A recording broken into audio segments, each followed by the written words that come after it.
Ini datang ke ahli seperti kita datang ke dokter kalau sakit. Kita datang ke dokter, dokter sudah tahu. Lihat wajah kita, oh ini demam karena merah.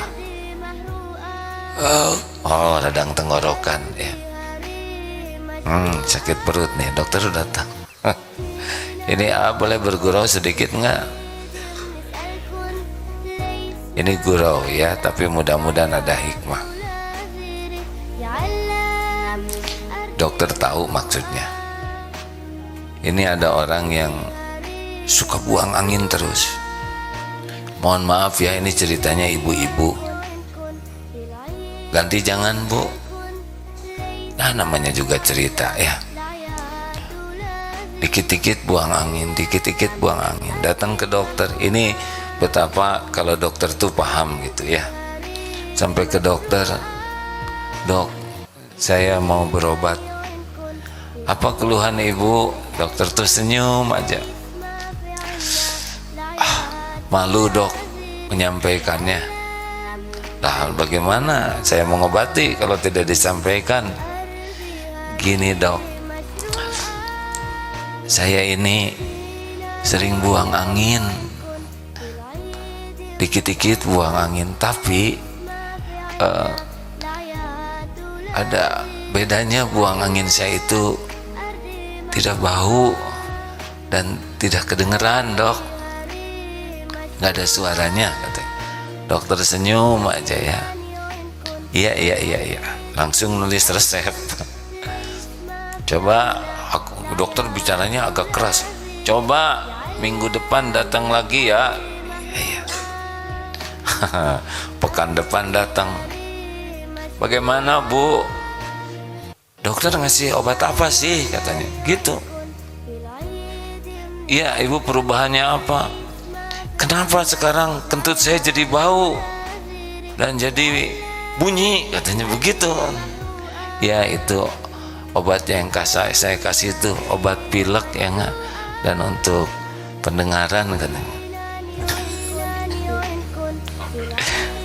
Ngerti tidak? Ini ketinggian nih ceritanya. Jadi sebetulnya karena waktu konsultasi juga bilang begini, dok maaf ya, selama saya konsultasi juga saya sebetulnya sudah 3 kali kentut tapi kan tidak kedengaran gitu. Jadi dokter tahu bahwa masalah terbesarnya itu beliau tuh kurang penciuman dan kurang pendengaran, jadi itu yang diobati ya. Ini tingkat tinggi guraunya hadirin SMP banyak yang gak ngerti nih. Ya udah nggak apa-apa lah, ikut ketawa aja. Jadi ibu ini jadi nanya kenapa jadi bau katanya, berarti pileknya hilang gitu. Susah, udah nggak bisa dijelasin lagi ya. Tetap nggak ngerti, nggak wajib ngerti kok. Lanjut. Jadi harus cari orang-orang yang bijak, soleh, mengerti, yang kalau kita ketemu beliau tuh tahu kita kekurangan kita dan membantu kita menjadi lebih baik dengan bijaksana. Aduh penting ini. Maka beruntunglah bagi yang punya guru, punya teman yang soleh, yang dia ngerti kita punya kekurangan, dia memberitahu kekurangan kita tanpa kitanya terluka. 4. Satu apa tadi?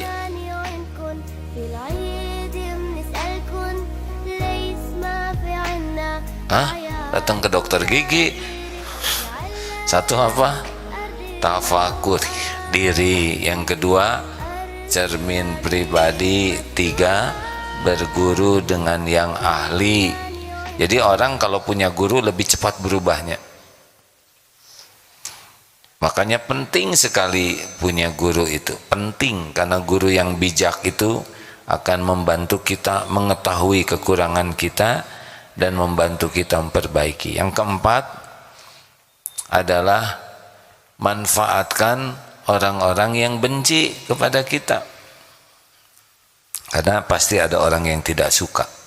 Pasti. Gak mungkin semua orang suka ke kita.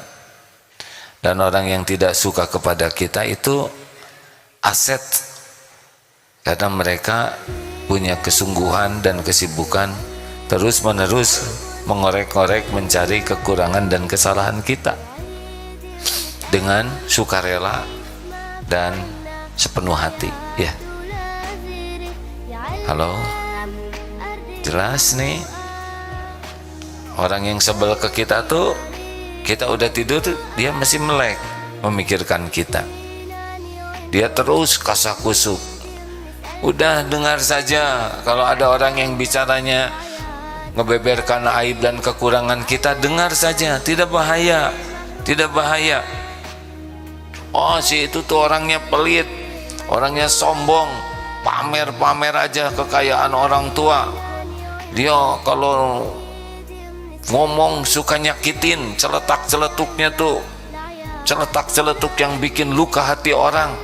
Catat itu, gak ada ruginya bicara orang bicara gitu.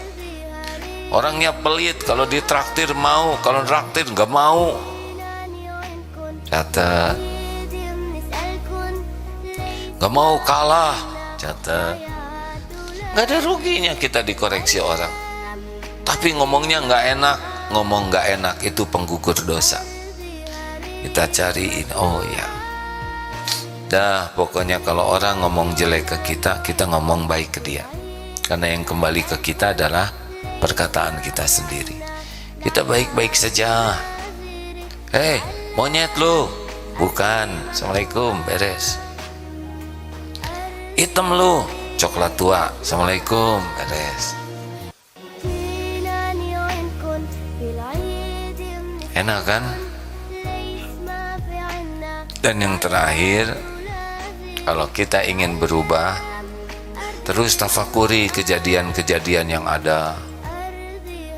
Misalkan sekarang lagi apa, Citayam apa tuh yang orang nyebrang terus pulang pergi nyebrang itu ya.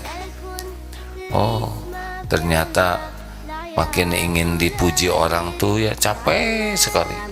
Ingin baju ini satu panjang sebelah, satu pakai kaos kaki sepak bola, yang satu pakai segala dipakai. Mau apa, capek itu.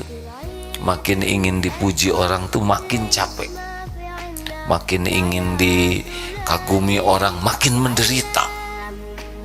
Yang bahagia itu ingin dipuji Allah, pasti bahagia. Makanya adik-adik kalau jadi kormod, tahu kormod? Korban mode, menderita.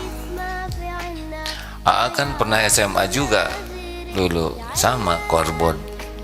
Dulu zaman AA SMA itu yang lagi ngetren itu, adik-adik belum tahu lah ya, Bruce Lee dan John Travolta. Nggak tahu kan? Nggak usah tahu juga nggak apa-apa. Bruce Lee, teman-teman penggemar Bruce Lee di kelas mengeong terus, begitu ya. Oh, Bruce Lee nggak jelas ya. Yang menderita yang ingin kelihatan seperti John Travolta. John Travolta tuh dulu ya artis yang rock and roll, nggak ngerti lah adik-adik, nggak usah ditiru. Yang rambutnya tuh kesini ya, pakai jaket kulit. Nah, sedang orang Indonesia kan rata-rata rambutnya lurus. Repot itu, pengen keriting itu kepaksa datang ke salon. Yang nggak punya uang ke salon yang di desa, di kampung, kan bisa kekecilan itu keritingnya ya, ganti musim, kasihan keritingnya belum selesai. Selamat menderita bagi orang-orang yang diperbudak pujian orang. Nauzubillah.